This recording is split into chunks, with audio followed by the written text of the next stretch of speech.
ये कहानी एक ऐसे लड़के की जिसके रास्ते में लाख मुसीबतें आती है, लेकिन फिर भी वो लड़का हार नहीं मानता और आखिरकार वो आईपीएस ऑफिसर बन के ही दिखाता है। तो दोस्तों, आज के वीडियो में हम ऐसे ही इंस्पिरेशनल कहानी देखने वाले हैं जो आपको बहुत ही ज्यादा पसंद आएगी। तो दोस्तों, अगर आपको भी ऐसे ही लेटेस्ट मूवी देखना पसंद है तो हमारे चैनल को सब्सक्राइब जरूर कीजिए, क्योंकि हम आपके लिए ऐसे ही वीडियोस लाते रहते हैं। चलिए बिना किसी देरी के शुरू करते हैं आज की कहानी। कहानी की शुरुआत होती है चंबल गांव से, जहां पर हम मनोज नाम के एक लड़के को देखते हैं। मनोज यहाँ पर पर्चा बना रहा था ताकि वो 12th के एग्जाम में पास हो जाए। तभी उनके घर पर एक डाकिया आता है और वो मनोज के पिताजी से कहता है कि तुम्हें क्या लगा वो तुम्हें ऐसे ही छोड़ देंगे? ये लो, तुम्हारे लिए आया है सस्पेंशन ऑर्डर। अब मनोज के पिता वो नोटिस लेने से मना कर देते हैं और मनोज की दादी उस डाकिये के हाथ पकड़कर कहती है, वो मेरी बंदूक लाना जरा, फिर मैं देखती हूँ मेरे बेटे को कौन सस्पेंड करता है। अब यहाँ पर हमें एक फ्लैशबैक दिखाया जाता है जहाँ हम देखते हैं मनोज के पिता जहाँ पर काम करते थे वहां पर उन्होंने अपने मालिक को घूस लेने से साफ साफ मना कर दिया था और इसी बात पर उसके मालिक और मनोज के पिता के बीच झगड़ा हो जाता है और मनोज के पिताजी को बहुत ज्यादा गुस्सा आता है और वो अपने मालिक को ही थप्पड़ मार देते हैं। अब रात को जब सब लोग खाना खा रहे होते हैं तब मनोज के पिता सबसे कहते हैं कि अब मैं उनके खिलाफ केस लड़ूंगा और इसके लिए मुझे शहर जाना होगा। लेकिन मनोज की माँ कहती है कि अगर आप शहर चले जाओगे तो घर कैसे चलेगा? लेकिन मनोज के पिता किसी की एक नहीं सुनते। अब दोस्तों, उसके अगले दिन हम देखते हैं मनोज एग्जाम रूम में बैठा था और अपनी तैयार की हुई पर्चियां निकाल रहा था। तभी मनोज के सर सभी स्टूडेंट से कहते हैं कि मैं सारे आंसर इस बोर्ड पर लिख रहा हूँ, जिसे तुम कॉपी करो। और ये सुनकर सभी स्टूडेंट खुश हो जाते हैं, क्योंकि दोस्तों उस इलाके के सारे स्कूल में ऐसी ही चीटिंग होती थी। लेकिन तभी वहां पर अचानक गांव का नया डीसीपी आता है और वो कहता है कि यहाँ पर क्या चल रहा है। अब ये देखकर सभी लोग घबरा जाते हैं।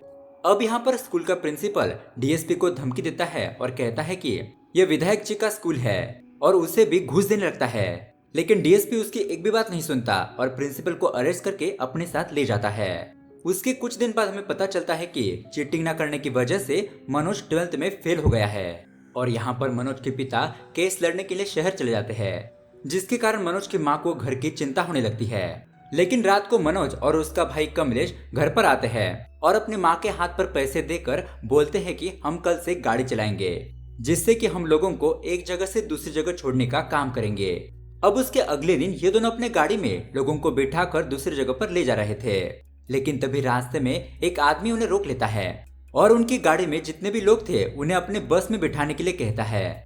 लेकिन कमलेश इसके लिए मना कर देता है।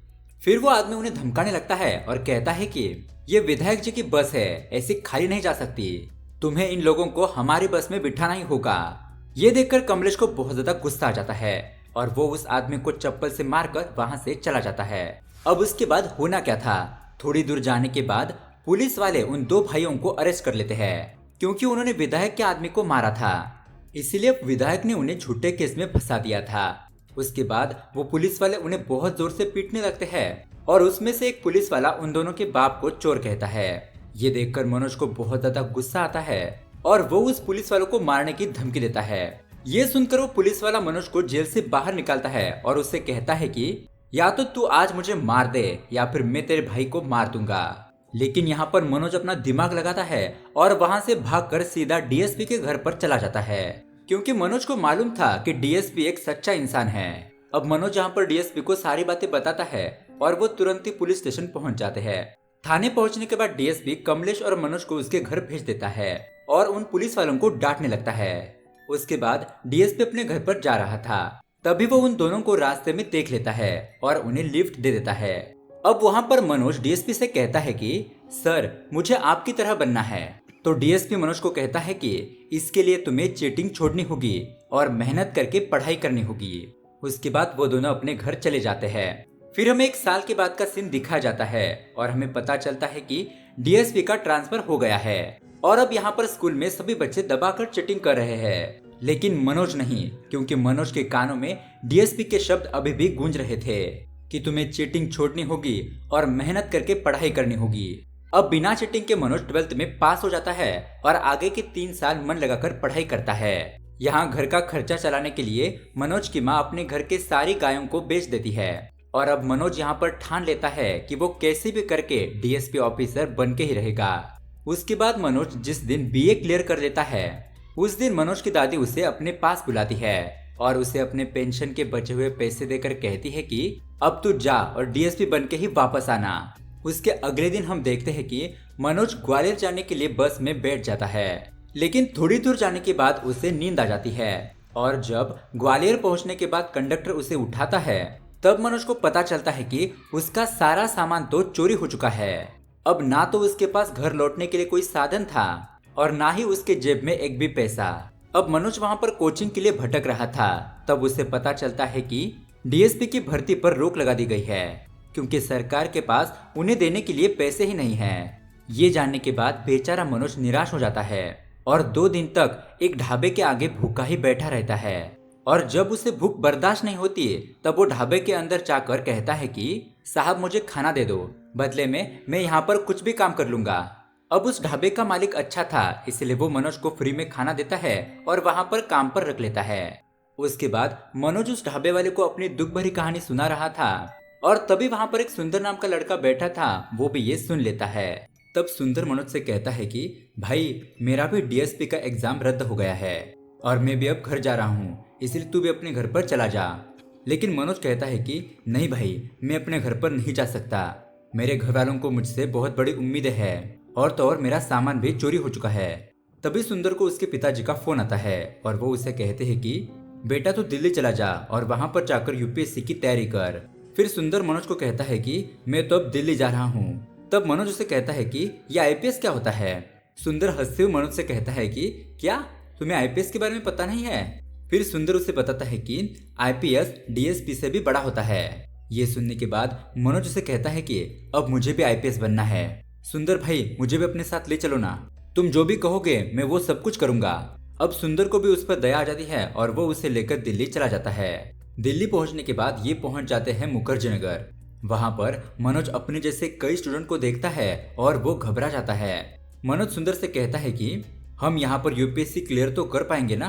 तभी वहां का एक चाय वाला उन लोगों को कहता है कि आप सभी लोग गौरी भैया के पास जाओ, वो इस बार तो आईपीएस जरूर बन जाएंगे। और वही उन दोनों को गौरी भैया के पास लेकर जाता है। जब ये दोनों गौरी भैया के पास पहुंचते हैं तो वो देखते हैं कि वहां पर तो पहले से ही कई सारे बच्चे पढ़ रहे थे। अब वो दोनों भी वहां बैठकर यूपीएससी के बारे में समझने लगते हैं। तभी वहां पर मनोज गौरी भैया से कहता है कि भैया मुझे यहाँ पर कोई छोटी मोटी नौकरी दिलवा दो जिससे कि मैं आगे की पढ़ाई कर पाऊँ। तब गौरी भैया उसे कहते हैं कि जब मैं भी यहाँ पर पहली बार आया था ना तब मेरे पास भी एक भी रुपया नहीं था, तब मैंने भी 3 साल तक झाड़ू पोछे का काम किया था, क्या तुम वो काम कर पाओगे। मनोज उसे कहता है कि मैं कैसा भी काम करने के लिए तैयार हूँ। फिर गौरी भैया उसे एक लाइब्रेरी में नौकरी दिलवा देते हैं जहाँ पर उसे झाड़ू पोछा और टॉयलेट साफ करने का काम मिलता है। अब दोस्तों उसके कुछ दिन बाद गौरी भैया का रिजल्ट आता है, लेकिन इस बार भी वो यूपीएससी क्लियर नहीं कर पाते और ये उनका आखिरी अटेम्प्ट था। ये देखकर सभी लोग निराश हो जाते हैं। तभी यहाँ हम सुंदर को देखते हैं जो सोचने लगता है कि अब पार्टी बदलने का वक्त आ गया है, क्योंकि उसी साल एक इंग्लिश मीडियम वाले लड़के ने टॉप किया था। अब वो उसकी टीम में जाकर उसके साथ पढ़ाई करने लगता है। लेकिन यहाँ पर मनोज अभी भी गौरी भैया के साथ ही था। हम गौरी भैया को देखते हैं, वो अभी भी हार नहीं मानते और कहते हैं कि मेरा नहीं हुआ तो क्या हुआ, अगर तुम में से कोई एक का भी क्लियर हो जाता है ना तो मैं समझूंगा कि मैं भी आईएएस बन गया। उसके बाद गौरी भैया चाय की टपरी पर रीस्टार्ट का बोर्ड लगाकर चाय बेचने के साथ साथ बच्चों को पढ़ाना शुरू कर देते हैं। अब उसके बाद सभी बच्चों के पेपर शुरू हो जाते हैं और मनोज पहले ही अटेम्प्ट में फेल हो जाता है। लेकिन ये देखकर मनोज हार नहीं मानता और अब वो दूसरी बार ट्राई करने लगता है। साथ ही में वो गौरी भैया की दुकान पर उनकी मदद करने लगता है। अब एक दिन ऐसे ही मनोज चाय देते देते इंग्लिश मीडियम के बच्चों के ग्रुप में पहुंच जाता है और वहां पर उसे मिलते हैं सुंदर के नए टीचर जिनका नाम होता है दीप मोहन। ये अब आईपीएस बन चुके हैं और वो मनोज से कहते हैं कि अगर तुम्हें किसी चीज की जरूरत हो ना तो मुझे याद कर लेना। अब मनोज वहां से चला जाता है। अब उसके 1 साल के बाद मनोज फिर से एग्जाम देता है और इस बार उसका प्रीलियम निकल जाता है, यानी कि वो प्रीलियम में पास हो गया था। फिर वो मेन एग्जाम की तैयारी करने के लिए एक कोचिंग सेंटर चला जाता है। वहां पर वो इंस्टीट्यूट वाले मनोज से काफी फीस मांग रहे थे। मनोज उन्हें कहता है कि मेरे पास तो फिलहाल इतने ही पैसे हैं, मैं बाकी के पैसे आपको धीरे धीरे दे दूंगा और उसके लिए आप मुझे इसी कोचिंग सेंटर में कोई नौकरी दिलवा दीजिए। वो लड़की कहती है कि ठीक है, फिलहाल तुम जाकर उन फोटो फ्रेम को लगाओ। अगर कोई काम होगा तो मैं तुम्हें जरूर बताऊंगी। उसके बाद उस लड़की के पास कोई दूसरा क्लाइंट आता है और वो उससे बातें करने लगती है। तभी मनोज वहाँ पर एक फोटो देखता है और उस लड़की के पास आकर कहता है कि ये फोटो वाला लड़का ना मैं इसे जानता हूँ, लेकिन इसने तो आपके यहाँ से कोई कोचिंग नहीं ली है। तब वो मैडम मनोज को अंदर ले जाकर डांटने लगती है और उसे कहती है कि हमने इस लड़के को पैसे दिए हैं ताकि उसका नाम हमारे इंस्टीट्यूट से जोड़ सके। उसके बाद वो क्लाइंट जो वहाँ पर आए थे वो उस मैडम से कहते हैं कि वो स्टूडेंट क्या कह रहा था कि उस लड़के को यहाँ पर पढ़ाया नहीं गया। लेकिन तभी मनोज वहाँ पर आकर उन्हें सारी सच बात बता देता है। फिर श्रद्धा और उसके पिताजी वहाँ से जाने लगते हैं, लेकिन वहाँ मनोज उनसे कहता है कि अगर आपको कोई भी जरूरत हो तो मैं यहीं पर पास ही में लाइब्रेरी में रहता हूँ। और यहाँ पर बातों ही बातों में श्रद्धा को पता चलता है कि मनोज ने बिना कोचिंग के प्रीलिम्स निकाल दिया है और ये बात जानकर वो हैरान हो जाती है, जिसके बाद वो वहाँ से चले जाते हैं। अब दोस्तों उसके बाद मनोज कई दिनों तक उसी लड़की के बारे में सोचते रहता है। फिर एक दिन वही लड़की यानी कि श्रद्धा उसी लाइब्रेरी में पहुंच जाती है जहां पर मनोज काम किया करता है और अब उन दोनों में बातचीत शुरू हो जाती है। उसके बाद हमें दिव्यकृति सर की कोचिंग क्लासेस दिखाई जाती है जहां पर ये दोनों भी पढ़ाई करने के लिए आए थे। अब यहाँ पर दिव्यकृति सर मनोज की काफी तारीफ करते हैं क्योंकि मनोज ने टेररिस्ट पर एक काफी अच्छा ऐसे लिखा था और श्रद्धा भी उसकी खूब तारीफ करती है। उसके बाद मनोज और भी ज्यादा लगन से पढ़ाई करना शुरू कर देता है। फिर एक दिन ऐसे ही लाइब्रेरी में मनोज काम कर रहा था तो वहाँ का मालिक मनोज पर चोरी का इल्जाम लगा देता है कि रद्दी बेचने के पैसे कम हैं, यानी कि मनोज ने वो पैसे खाए हैं। लेकिन मनोज ने तो ऐसा कुछ भी नहीं किया था। अब ये बात सुनकर मनोज को बहुत ज्यादा गुस्सा आता है और वो उस नौकरी को छोड़कर चला जाता है। जिसके बाद अब मनोज की नौकरी छूट गई थी, इसीलिए अब उसके पास ज्यादा पैसे भी नहीं थे, इसीलिए वो क्लासेस जाना बंद कर देता है। फिर हम देखते हैं कि एक दिन सुंदर मनोज से आकर मिलता है। वहाँ पर वो देखता है कि मनोज आटे की चक्की पर काम करता है और वो जगह किसी नरक से कम नहीं थी क्योंकि वहाँ पर बहुत ही ज्यादा काम करना पड़ता था। सुंदर मनोज से कहता है कि जाके बाहर श्रद्धा से मिल ले, वो मसूरी जा रही है। लेकिन मनोज कहता है कि नहीं, मैं अब उसे नहीं मिलूंगा, मैं तो उसे मेंस क्लियर करने के बाद ही मिलूंगा। उसके बाद हम देखते हैं कि मनोज अपना मेंस का एग्जाम दे देता है, लेकिन एग्जाम के बाद उसे ऐसा लग रहा था कि उसने गलत आंसर दिए हैं, यानी कि वो इस बार फेल हो जाएगा। अब यहाँ पर मनोज कुछ सोचता है और वो श्रद्धा से मिलने के लिए मसूरी पहुंच जाता है, लेकिन वहाँ पर उसे श्रद्धा नहीं मिलती, इसीलिए वो फोन करके श्रद्धा को वहीं पर आई लव यू कह देता है। तब श्रद्धा उसे कहती है कि अब ये सब करने के लिए हमारे पास टाइम नहीं है और वो मनोज को वहाँ से जाने के लिए कहती है। उसके बाद मनोज वहाँ से सीधा अपने गाँव चला जाता है। गाँव में जाकर उसे पता चलता है कि उसकी दादी गुजर चुकी है और उसके पिताजी अभी भी कोर्ट के चक्कर लगा रहे हैं। यहाँ पर मनोज की माँ उसे कहती है कि बेटा तू यहाँ की चिंता मत कर, तेरी दादी का सपना था कि तू बहुत बड़ा अफसर बने, इसीलिए तू अफसर बनकर ही यहाँ पर लौटना। उसके बाद मनोज फिर से उस आटे की चक्की पर पहुंच जाता है और वहाँ पर दिन रात मेहनत करने लगता है। उसके कुछ ही दिनों बाद वहाँ पर उसके पिताजी उससे मिलने के लिए आते हैं और वो उसकी हालत देखकर उसे घर चलने के लिए कहते हैं, लेकिन मनोज अपने पिता के साथ घर चलने से मना कर देता है और वो कहता है कि वो एक आईपीएस ऑफिसर बन के ही लौटेगा। उसके बाद हम देखते हैं कि मनोज दिव्यकृति सर के क्लासेस ले रहा था। तभी वहाँ पर श्रद्धा आती है और वो उसे सॉरी कहती है, लेकिन मनोज कहता है कि कोई बात नहीं, अब मेरा सारा फोकस मेरे एग्जाम पर है और इतना कहकर वो वहाँ से चला जाता है। उसके बाद श्रद्धा उसे कई महीनों तक नहीं मिलती और अब कुछ ही दिनों बाद रिजल्ट का दिन आ जाता है जहाँ पर हम देखते हैं कि सुंदर इस बार भी फेल हो गया था और मनोज यहाँ पर प्रीलिम्स क्लियर कर लेता है। अब यही बात बताने के लिए श्रद्धा मनोज से मिलने के लिए आती है जहाँ पर वो देखती है कि मनोज आटे की चक्की चला रहा था और वो बहुत बुरी हालत में था। फिर श्रद्धा उसे बताती है कि तुम्हारा प्रीलिम्स क्लियर हो गया है और अब तुम्हें मेंस की तैयारी करनी होगी, लेकिन इस आटे की चक्की पर रहकर तुम अपनी तैयारी नहीं कर पाओगे, तुम्हें इस चक्की को छोड़ना होगा। लेकिन मनोज श्रद्धा की बात नहीं मानता और श्रद्धा वहाँ से चली जाती है। अब उसके कुछ ही दिनों बाद मनोज मेंस का एग्जाम देता है, लेकिन इस बार भी वो फेल हो गया था। अब रात को मनोज और श्रद्धा गौरी भैया के चाय की दुकान पर बैठकर बातें कर रहे थे। तभी वहाँ पर सुंदर आ जाता है और उन दोनों को एक साथ बैठा हुआ देखकर उसके मन में जलन होती है क्योंकि उसकी गर्लफ्रेंड उसे छोड़कर चली गई थी। इसीलिए सुंदर श्रद्धा से कहता है कि अगर तुमने मनोज को डिस्ट्रैक्ट नहीं किया होता ना तो आज मनोज ने मेंस का एग्जाम क्लियर कर लिया होता। ये सुनने के बाद श्रद्धा को बहुत ज्यादा बुरा लगता है और वो रोते हुए वहां से जाने लगती है, लेकिन तभी मनोज उसे रोक लेता है और वहां पर श्रद्धा उसे कहती है कि तुमने मुझे उस दिन कहा था ना कि मैं दुनिया पलट दूंगा और अगर मैं तुम्हें आई लव यू कह दूं तो जाओ दुनिया पलट दो। और दोस्तों श्रद्धा मनोज को आई लव यू कह देती है। ये सुनते ही मनोज वहां से सीधा भागता हुआ आईपीएस दीप मोहन के घर पर पहुंच जाता है और वहां दीप सर से कहता है कि सर आपने मुझे पहचाना, मैं मनोज, जिससे आपने कहा था कि आप मेरी मदद करेंगे। सर मैं आपसे मदद मांगने के लिए आया हूँ। सर मेरा हर बार मेंस एग्जाम क्लियर नहीं हो रहा है। तब दीप सर उसे उसकी राइटिंग स्किल पर काम करने के लिए कहते हैं और अब इस बात को मनोज भी समझ जाता है। उसके बाद मनोज गौरी भैया की दुकान पर काम कर रहा था। तब गौरी भैया वहां पर आकर उसे डांटने लगते हैं और कहते हैं कि इस तरह से तुम्हारा कुछ भी नहीं होगा। अगर तुम दुकान पर काम करते रहे ना तो तुम्हारा यूपीएससी कभी क्लियर नहीं होगा। मनोज कहता है कि लेकिन भैया काम तो करना होगा। फिर गौरी भैया उसे गुस्से में कहते हैं कि तू अभी के अभी तुरंत मेरे रूम में शिफ्ट हो जा और आज के बाद तू कोई भी काम नहीं करेगा, तुझे सिर्फ पढ़ना है। अब ये सुनकर मनोज भी उनकी बात मान लेता है और उनकी रूम में शिफ्ट हो जाता है। फिर वो दिन रात कड़ी मेहनत करके पढ़ने लगता है और कुछ ही दिनों बाद श्रद्धा वहां पर पुराने नोट्स लेकर आ जाती है और उसे कहती है कि मैं अब मसूरी जा रही हूँ मेंस एग्जाम देने के लिए। तब ये दोनों एक दूसरे के गले मिलते हैं और श्रद्धा यहाँ से चली जाती है।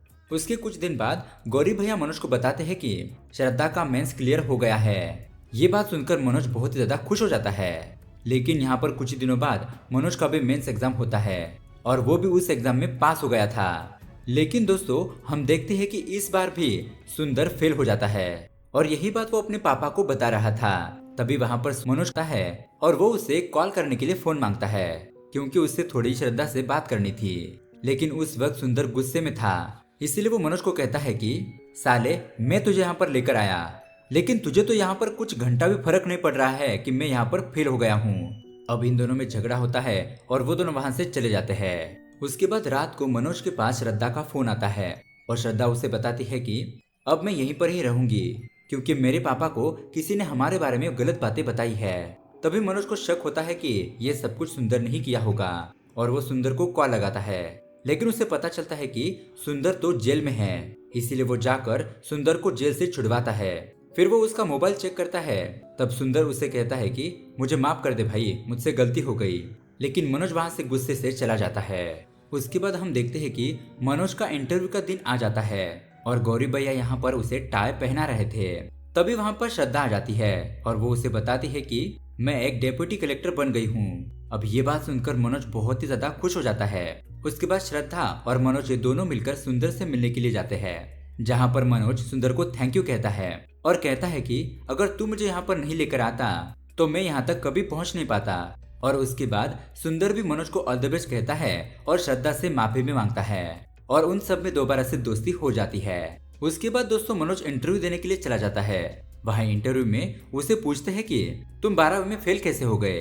तब मनोज बताता है कि उस साल हमारे गांव में चीटिंग नहीं हुई थी क्योंकि वहाँ पर एक नए डीएसपी आए थे जिन्होंने चीटिंग पर रोक लगा दी थी और हमारा सारा स्कूल फेल हो गया था। फिर वो मनोज को बाहर भेज देते हैं और थोड़ी देर बाद फिर से वापस बुलाते हैं और मनोज से पूछते हैं कि अगर तुम आईपीएस नहीं बन सके तो तुम आगे क्या करोगे।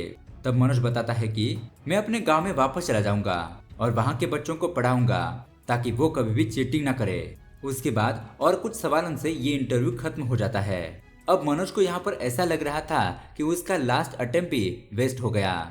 लेकिन दोस्तों रिजल्ट वाले दिन पता चलता है कि मनोज आईपीएस बन चुका है। उसके बाद वो खुश होकर ये खबर अपने घर वालों को बताता है और ये सुनकर हर कोई खुश था कि इतनी मुसीबतों के बाद भी मनोज आईपीएस बन गया।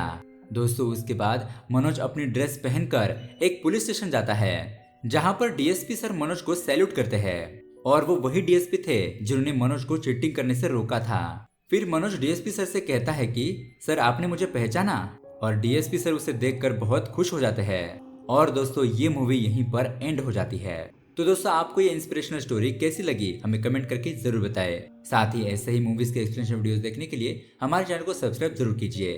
Thank you for watching.